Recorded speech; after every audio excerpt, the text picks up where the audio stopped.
一枚一枚違う、もう人間の顔と同じですね。みんな性格が違ったりとかすると同じように、藍の場合も本当に昨日と今日ではもう実は同じ回数染めてももう色目が違うわけです。同じものも二度とできないしっていうところが面白い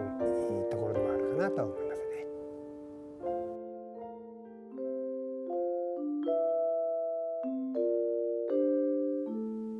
Japan has a long-running relationship with the color blue.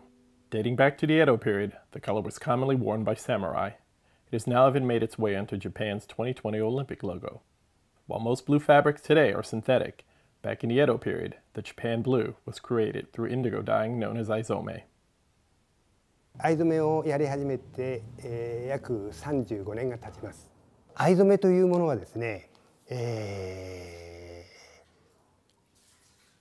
他の染色と染め物と違って実はワインであったりとかチーズであったり日本でいうと、お酒そういうものと同じように発酵させて染める染色なんです。本当人間よりデリケートなんでですからすごく管理は難しい。1週間に一度休みがありますけれどもその日も私は夕方この工房に来て甕を開けて藍の状態を見るわけですね。その状態を見るにはどうするかというと舐める。そうすると例えばアルカリ度それから触るとぬめりですね、とかあとは匂いあと目で見た液面の状態とかそういうのでその藍が元気か元気じゃないか調子が悪いかとかそういうことを要は理解して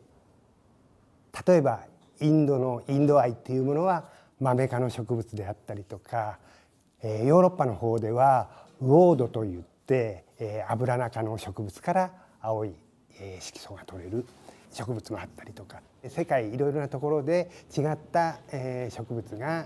から青色を取っています。その中で日本はタデ科という植物のタデ藍という植物から青色を取ってるわけです。これはですね藍の植物を乾燥させたものなんです。で見ていただくと分かるんですけれども普通の植物は枯れると葉っぱが茶色くなります。だけどこの、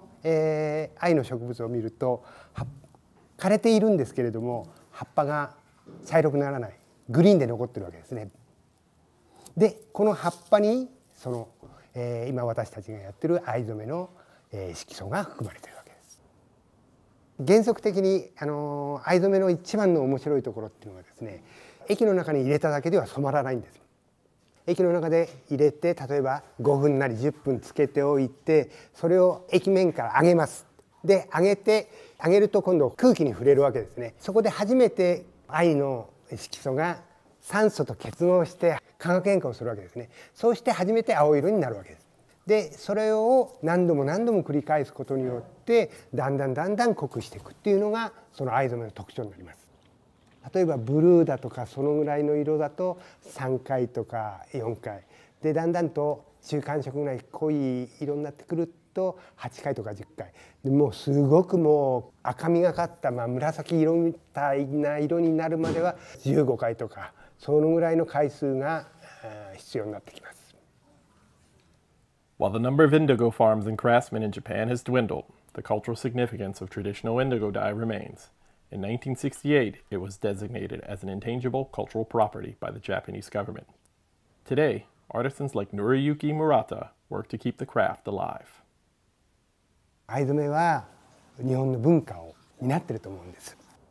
僕は宝じゃないかなって思うんですよね。それをやっぱり後世につなげないともったいないというのもあります。いかに私たちの仕事っていうのは江戸時代にいかに近づけるかっていうような考え方で要は仕事をしてるんです。藍の色っていうのが嘘をつかないといいんじゃないかなっていうふうに実は思うんで本当のところ言うと実は難しいところが魅力なのかもしれないですね。発酵してる時に染めるんですけれども生き物だっていうのもすごく感じることもできますし気を抜いたらその液がやっぱりへそを曲げるというか、自分が一生懸命やってくれるとその藍の液も応えてくれる、それがやっぱり